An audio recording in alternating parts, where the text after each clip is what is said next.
This is crazy. You guys, today's video is going to be if China's economy crashes, is that going to affect the US economy? Now, here's the thing, you guys. Well, real quick, like this video. Don't forget, like this video. I think it's over here. Like this video. Comment, okay? Post your comments. This is just my opinion. Now, here's the thing. The question is will China have an economic crash? First of all, now here's the thing. I believe they already are. I believe they will. They will have some type of crash, some type of slowdown. And the reason is the huge real estate development firm in China. I believe it's pronounced Evergrande, okay, or Evergrande, or maybe Evergrande, something like that. But we're going to take a look at what that company, what's going on with that company and the effect it's going to have on China, and whether or not I think that those effects in China are going to translate to effects in the United States. Now, here's the thing. Bottom line here is, I don't really think I think it's going to affect us, but I don't think it's going to affect us in ways that you think. So let's take a look at these articles right now. So I'm going to bring this up. This is by DW.com. This is a great article. Take a look at this.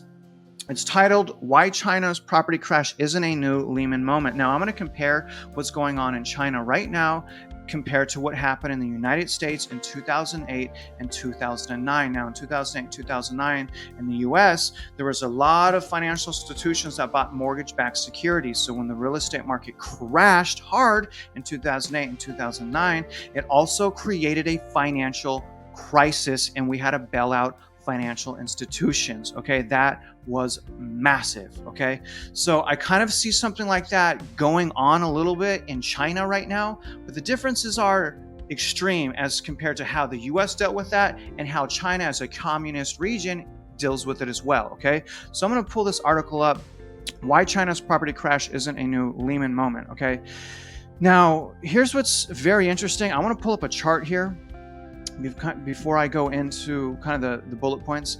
Now, here's China's real estate bubble right now. This is very interesting. 29%. Okay, so 29% of the real estate contributes to the GDP. 29, 1/3 almost. Okay, the GDP is from real estate contribution.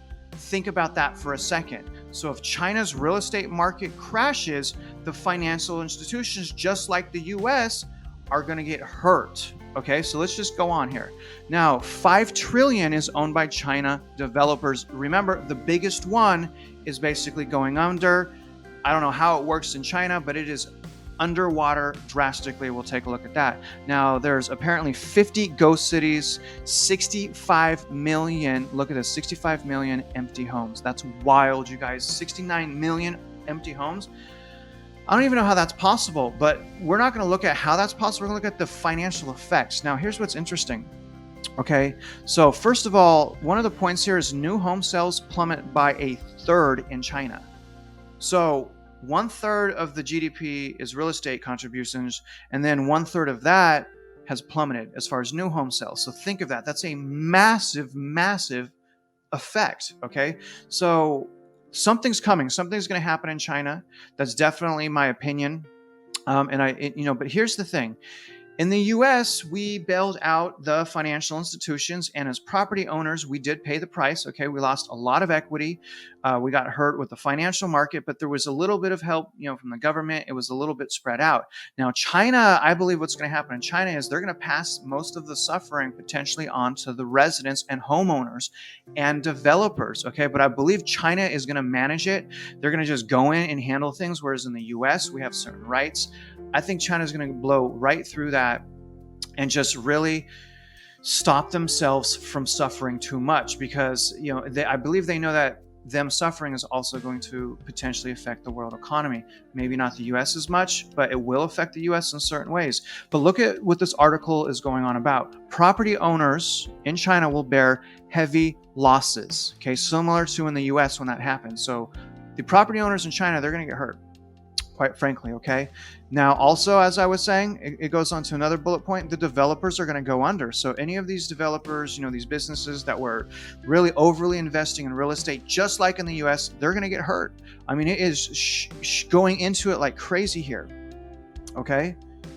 I mean, this is wild, guys, but here's the difference. Here's what I think is going to happen.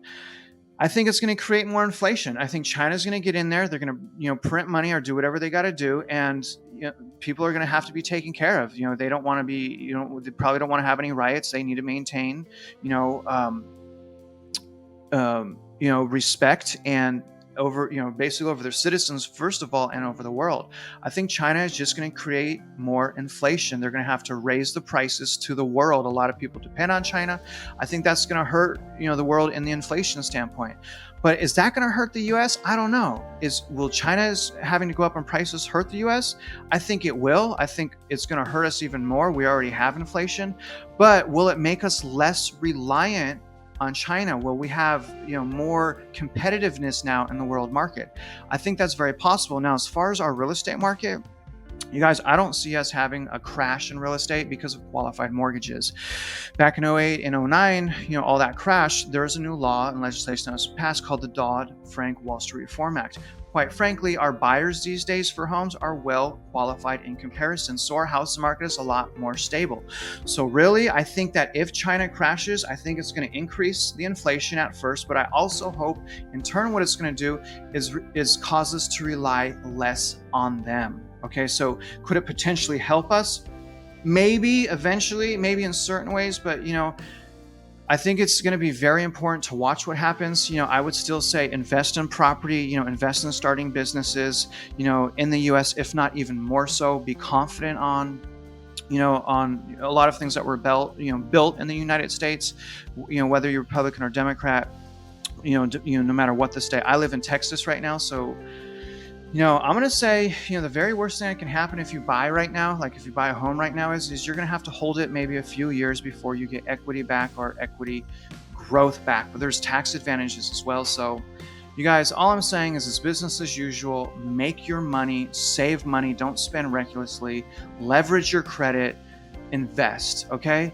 Other than that, you guys, I hope this helped. Very interesting perspective about China. We also have Zillow to worry about, but watch what happens in China. Watch what happens. As always, educate yourself. Listen to a bunch of people's opinions. But you guys, I appreciate you joining me today. Again, if you haven't subscribed already, subscribe to my channel, like this video, and we'll talk to you next time.